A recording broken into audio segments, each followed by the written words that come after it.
Bonjour à tous, c'est Alice Narcy à Belgahai. Vous êtes chez Belgahai. Aujourd'hui, on va faire un petit entretien, pas petit, un peu petit, peut-être un peu long, avec Nara Noyan. Vous connaissez Nara Noyan. Vous entendez beaucoup de chansons à Belgahai.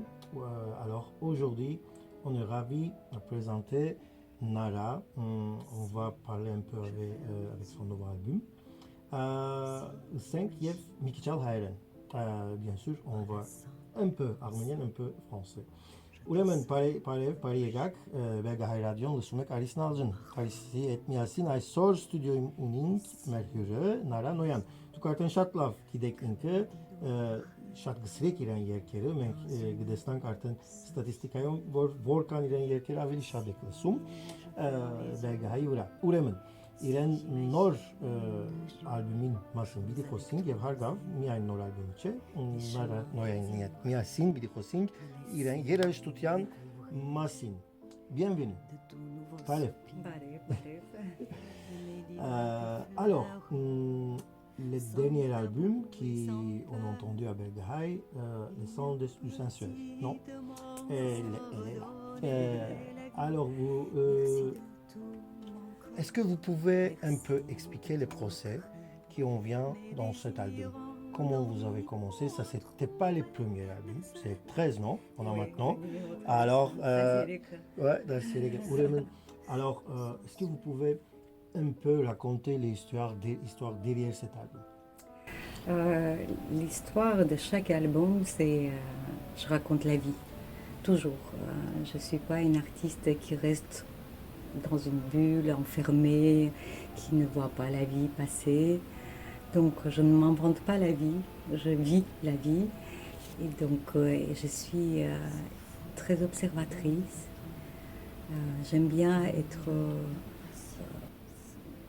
comment je peux dire, et l'acteur de la vie et le spectateur. Donc une fois quand on a ces deux rôles de deux côtés, on est touché, on est blessé, on est inquiet, on est sensible.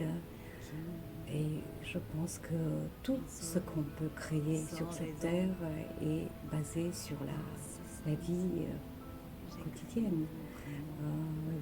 Le monde qui va mal et les sens. Souvent, on s'anesthésie parce qu'on a peur de ce qui se passe autour de nous. C'est difficile la vie, vivre, c'est compliqué, surtout à nos époques où il y a la guerre partout, où les gens sont très égoïstes, qui vivent chacun pour soi. Et donc c'est ça que je raconte et j'ouvre un peu une sorte de scène où on va mélanger tous les sens. Je veux dire pas juste la sensualité, les sens avec un grand S, je dirais. J'ai noté ici une autre question, mais maintenant, comme vous avez dit, alors je vais demander, comme vous avez dit, il y a beaucoup de sensualité et tout. Comment vous équilibrez entre les tout et décider dans une thème? C'est comme ça parce que comme on écoute l'album, comme vous n'avez pas écouté, vous pouvez suivre Belgahai ou online, Nara Noyan, partout, non? Oui. Partout. Et comment vous équilibrez cette... Je ne réfléchis pas, à vrai dire. C'est instinctif. Et l'authenticité des artistes, c'est dans l'instinct. Quand on ne réfléchit pas. C'est mon avis humble. En général, quand on réfléchit trop, on perd l'authenticité. On perd la vérité. On perd, comment je peux dire, la spontanéité. Et donc, quand je suis lancée dans un projet, dans la musique en général, je ne réfléchis pas trop, donc j'essaie de laisser mes sens opérer et à un moment donné, je ressens dans mon corps, est-ce que c'est juste ou c'est trop ou c'est exagéré. Donc en fait, cette balance se fait en moi, je pense, et je ne réfléchis pas vraiment. Peut-être je vous déçois, mais c'est comme ça que je fonctionne. Comme vous avez dit, il y a beaucoup de choses qui passent maintenant dans le monde et bien sûr, il y a des effets sur les artistes aussi. Comme vous avez dit, il y a les guerres partout, les humanités, les, euh, les entourages, même dans un petit pays, Belgique. Comment ça touche sur vous, les guerres et tout? Parce que quand vous ouvrez votre télé ou même dans les réseaux sociaux, ça touche beaucoup. Et ça probablement touche pour les créations aussi. Sur Absolument, les créations. absolument. Mais si j'avais pas la musique dans ma vie, je serais peut-être pendue ou, ou suicidée parce que c'est trop trop difficile de ne pas être sensible avec toute la misère, cette peur, cette injustice sur Terre. Mais grâce à la musique, en fait, j'ai une façon de filtrer tout ça et de positiviser les choses. C'était la même chose pour moi lorsqu'il y avait la guerre en Arménie. Mhm. Je suis tombée malade. J'avais des boutons partout sur mon corps. Personne ne trouvait la cause. J'étais vraiment pas bien. Et donc c'est presque mon épiderme aussi était en train de réagir sur ce qui se passait. J'en pouvais plus d'imaginer toutes ces jeunes perdre leur vie, tous ces parents, de voir leurs enfants périr. euh, c'est terrible. Donc ce qui m'a sauvée, ma médecine à moi, c'est la musique. Donc j'avais fait un album papier d'Arménie, vous avez entendu. Mhm. Donc en fait, j'ai travaillé sur ce projet, j'avais commencé, et petit à petit, j'étais soignée pendant 9 mois. J'avais conçu cet album. D'ailleurs, j'avais invité Anna Edbé de participer sur cet album. Mais c'était un hommage à mon peuple et hommage à ces jeunes qui ont péri pendant cette guerre terrible. Donc je veux dire que c'est une sorte de processus de guérison également. Mhm. C'est peut-être égoïste de dire ça, mais j'en ai besoin. Si je ferme les yeux, si j'imagine un peu, par la simple pensée, je te sens me toucher. Au niveau, donc il faut 6 heures de piano tous les jours, travailler son instrument, mais là je devais manger, Mhm. d'avoir un toit, etc. Donc en fait, je me suis adaptée, disons, et je ne regrette pas franchement parce que j'ai accompli beaucoup d'autres choses. J'ai beaucoup enseigné, j'ai transmis la musique, l'amour de la musique à beaucoup de gens, petits ou grands. Ensuite, la vie m'a conduit vers la Belgique. Je n'avais jamais pensé, à vrai dire, de faire des albums parce que la composition, comme je vous dis, c'est quelque chose instinctif. Et j'avais jamais m'imaginer compositrice parce que j'invente des musiques depuis que j'ai 3-4 ans. Donc c'est quelque chose que...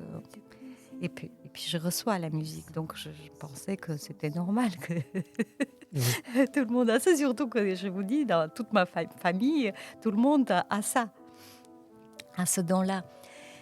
Et donc je suis arrivée en Belgique chez une amie qui m'avait accueillie chez elle après mon accouchement quand j'ai eu mon fils Gabi. Et elle m'a invitée 2 semaines en Belgique, Muriel, qui est artiste peintre magnifique.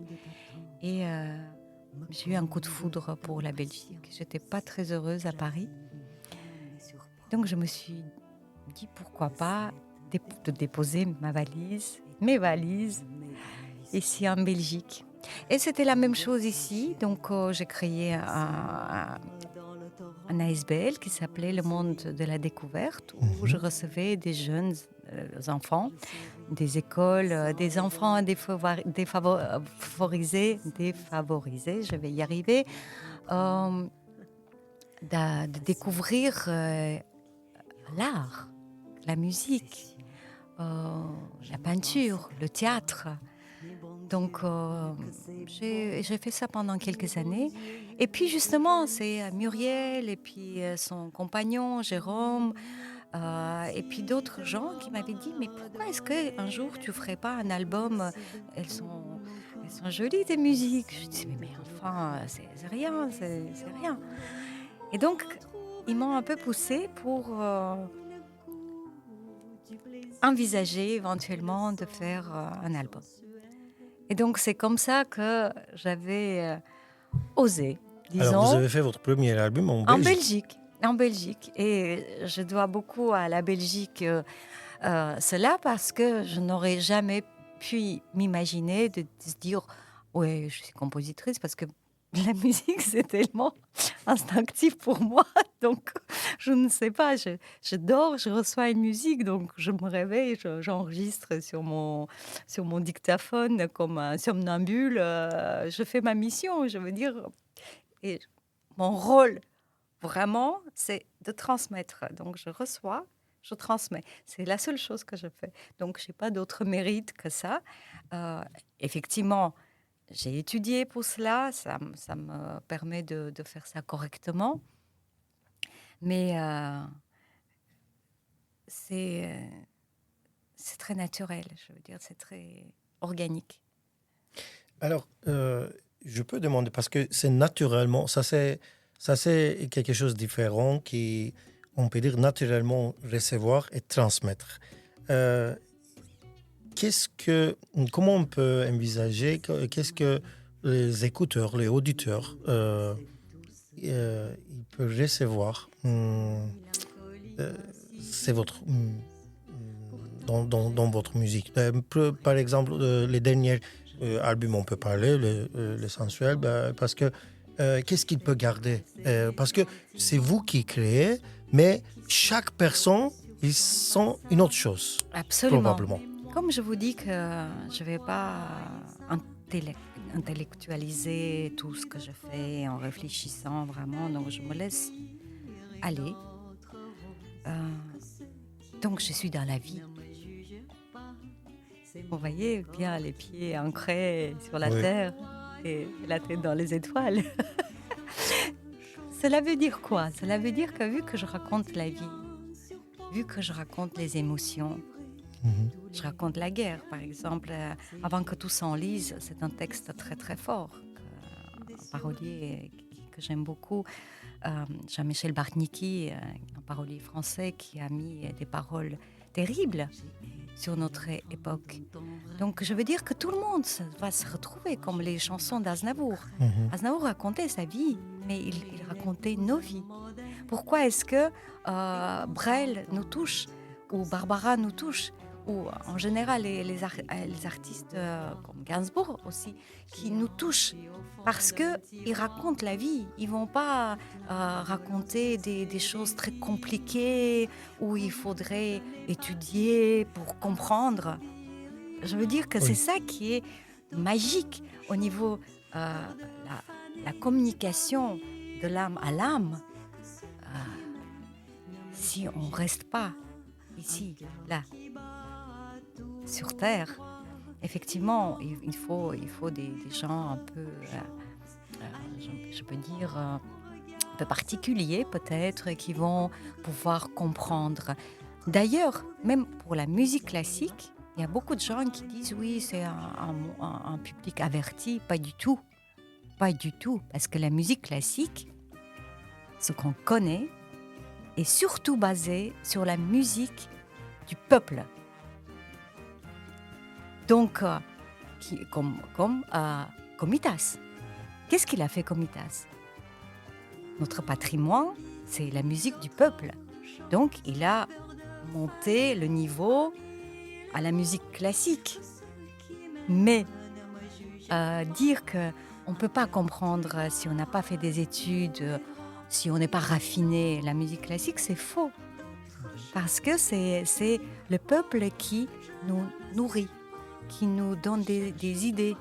Et donc, tout ce que je fais, en général, tout ce que les autres artistes le font, peuvent parler à notre public. Et si ça marche, alors c'est magnifique, c'est formidable, c'est mission accomplie. Je pense que c'est ça qui reste dans les auditeurs, non? Parce qu'on voit plus en plus, comme vous avez dit, pour les musiques classiques, à l'époque, ou même peut-être 10 ans avant, comme on écoute les paroles, on avait beaucoup de paroles dans les chansons, même les pop et tout, qu'est-ce qu'il y a en Europe et tout. Maintenant, comme les gens, comme les paroles, ça touche les auditeurs, comme les musiques, ça touche les auditeurs, ils restent. Comme Aznavour. Aznavour, c'est 20 ans avant, 20 ans après, 100 ans après, c'est la même.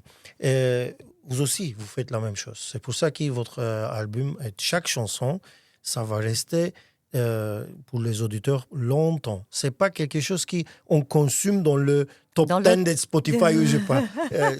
On consomme pas, on écoute. Ça c'est deux différentes choses. Ça me touche beaucoup ce que tu dis, Aris, parce que c'est vrai que c'est intemporel. Effectivement, il y a des tendances, et ça, je n'ai jamais pu devenir quelqu'un de tendance, donc à la mode, parce que c'est pas moi. Je crois que je dois avoir une très vieille âme, comme ma grand-mère me disait. Metzatzatz pokratzatzaes, Yerechan. Peut-être elle avait raison, elle était fantastique, ma grand-mère. Et donc, effectivement, donc je ne vais pas courir derrière la mode ou essayer d'être à la mode. Je vous ai dit avant l'interview que je suis un peu une personne particulière parce que je ne cours pas derrière la gloire ou de la reconnaissance. Pourquoi ?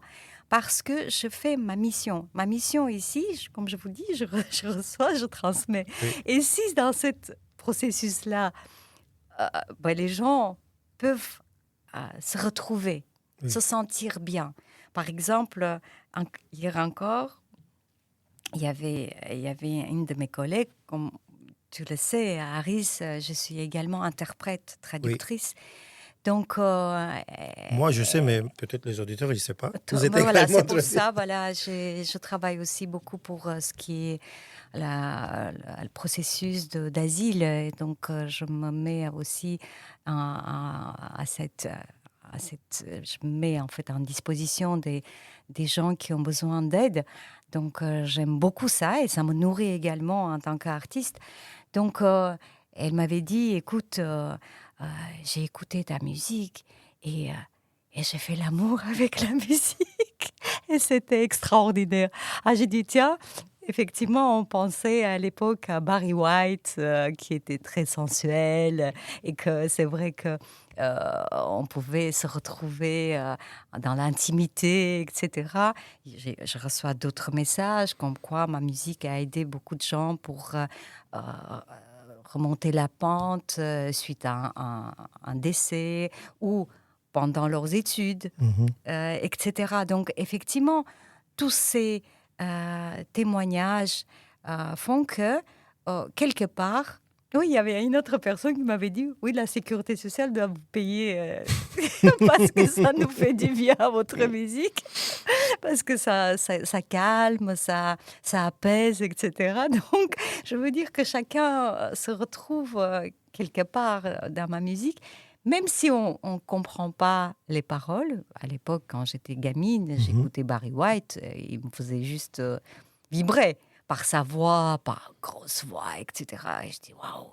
Et je n'avais pas besoin de comprendre exactement les mots, etc. Parce que chaque langue, c'est une mélodie. Et c'est des résonances qui nous parlent, qui nous touchent. Oui. Comme le doudouk, par exemple. Oui. Le doudouk, je pensais que c'était nous, les Arméniens, qui étaient sensibles au doudouk. Non, mais ces résonances qui sont en fait universelles. Ça touche au tout profond de notre âme, je veux dire. Donc, ça n'a pas de nationalité, ça n'a pas de frontières, c'est universel. Donc, c'est ça qui est fantastique. Mais comme vous avez dit, doudouk, vous utilisez doudouk, l'instrument arménien. trop équilibré avec piano aussi. On écoute dans beaucoup de chansons, dans plein de chansons, cette équilibration. Mais comme vous avez dit, ça touche tout le monde. Oui. Mais je pensais que les doudouks, ça touche chez nous parce que nous sommes arméniens, mais avec piano, c'est une autre genre. Il y a piano, c'est pas la même chose, non, mais c'est un instrument classique. Oui, classique, mais ensemble, on voit dans presque tous les albums de Naranoyan, création de Naranoyan, c'est un bon équilibre. Comment vous pensez que vous avez créé cet équilibre avec les instruments? Je vais vous faire un aveu. Je me rappelle quand j'étais encore en Arménie, la manière comme le doudouk était employé, moi je détestais. Donc, un peu dans les fêtes ou dans les enterrements. Et quand mon grand-père, quand j'étais gamine, il disait « Ah, quand tu seras grande, je vais t'organiser un mariage avec Zourna, Doudouk. » Je disais « Jamais je vais me marier pour pas subir ça. » Parce que je n'appréciais pas le doudouk quand j'étais gamine et quand j'étais encore dans mon pays. Je suis arrivée ici en Belgique et quand je commençais à travailler l'album, mon premier album, qui était Bradiaga. Donc, j'avais un groupe où j'avais pas de doudouk dans cet album-là. Pourquoi ? Parce que j'aurais voulu, mais je ne trouvais pas un joueur de doudouk. Donc, cet album était très sympa. Je ne sais pas si tu as déjà entendu. L'album était Promesse et c'était mon groupe Bradiaga, qui veut dire nomade. Et donc, suite à cet album, j'ai eu un jour un coup de fil de Tigran Terstepanian. Vous connaissez notre guitariste fantastique, qui m'avait félicité. Il m'avait dit « Je suis content de savoir qu'il y a une Arménienne ici en Belgique. » Et nous nous sommes rencontrés. Et nous ne sommes plus quittés. Et évidemment, grâce à Tigran, j'avais rencontré l'album de Arax, dans lequel jouait le doudouk merveilleusement notre Vartan Ovanessian. Et donc, c'est une collaboration qui a commencé, ça va bientôt faire 20 ans. Donc, on ne s'est plus quitté artistiquement. C'est un amour avec un grand A, parce qu'on comprend comment on peut magnifier nos instruments. Et donc, et j'avais commencé à vraiment composer pour le doudouk et de pouvoir justement les marier à des musiques qui ne sont pas populaires, qui ne sont pas traditionnelles, plus aller dans la variété ou dans la chanson française ou dans la musique classique. Donc, j'ai eu une chance inouïe de tomber sur Vartan, parce que Vartan, il est aussi bon dans la tradition que dans d'autres mouvements artistiques. Oui. Je pense que notre auditeur il connaît bien Arax, le groupe, Vartan aussi. On a fait un entretien, ça fait longtemps. Mais peut-être c'est le temps qui est invité. Oui, peut-être ensemble, pourquoi pas. Alors, peut-être une autre question pour les projets à venir. Est-ce que vous avez un projet à venir? Il y a des projets, collaborations, ou il y a des concerts peut-être qu'on peut annoncer? Oui, il y a des concerts qui sont à venir, justement. Je vais avoir un concert en duo avec Anaïd B le 20 septembre à Paris, à la péniche Anaco. Ensuite, en trio avec Tigran et Vartan, nous allons se produire à Liège le 4 octobre et en quintette le 11 octobre ici à Bruxelles. Donc, ça va être un concert magnifique parce que ça fait presque 10 ans je n'ai pas joué avec le quintette en formation, 5 musiciens. Et donc, je suis très, très, très, très heureuse et aussi excitée et aussi très inquiète parce que ça fait tellement longtemps qu'on n'a pas joué à 5. Donc, mais ça va être magnifique, ça, je vous garantis. Donc, il y a Tigran Stepanian, la guitare, Partan Hovhannissian, doudouk, cheville, clarinette. Ensuite, nous avons Alexandre Furnel, la contrebasse. Et puis Stéphane Pougin, qui est un percussionniste, batteur extraordinaire, hors pair. Et donc, il y a une chanteuse, pianiste qui s'appelle Nara Noyan aussi, qui fait partie du lot. Et les lieux de concert? C'est The Embassy Room, donc à Bruxelles. Oui. À Liège, c'est Auditorium Bielik, qui est magnifique comme endroit. Et donc, à Paris, comme je vous ai dit, c'est Péniche Anaco. Alors, on va suivre partager les informations pour les concerts, toutes les trois. C'est comme ça, notre auditeur est follower de Facebook aussi, il sait. Mais plus en plus, chaque mois, il y a un concert, il y a un événement. Maintenant, Paris, après Liège, après ici. Peut-être une dernière question avec vous. Il y a beaucoup de gens il y a beaucoup de nouveaux musiciens peut-être écoutent et ils vous inspirent, elle ou il, tout le monde. Alors, vous avez des conseils aux artistes jeunes qui est ici? Parce que Bruxelles, Belgique, en fait, plus en plus, j'entends qu'il y a les gens qui viennent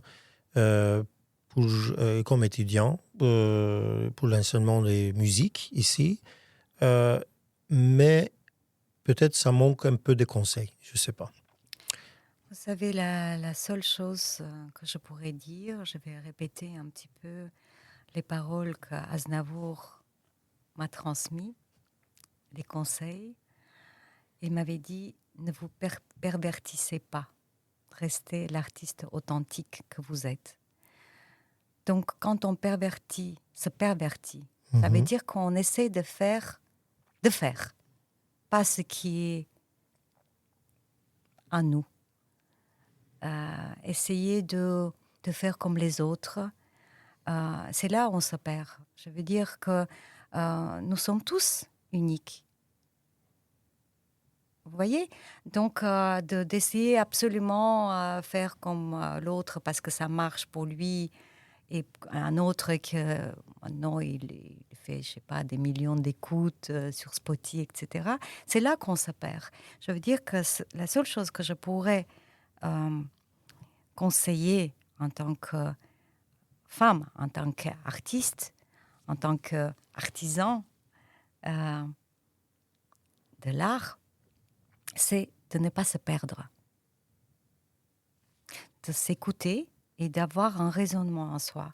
Quand ça résonne en nous, ça veut dire que c'est bon. Merci Nara Noyan.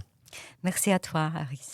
Alors, on conclut notre émission, notre entretien avec les chansons, bien sûr, par chanson, Nara Noyan.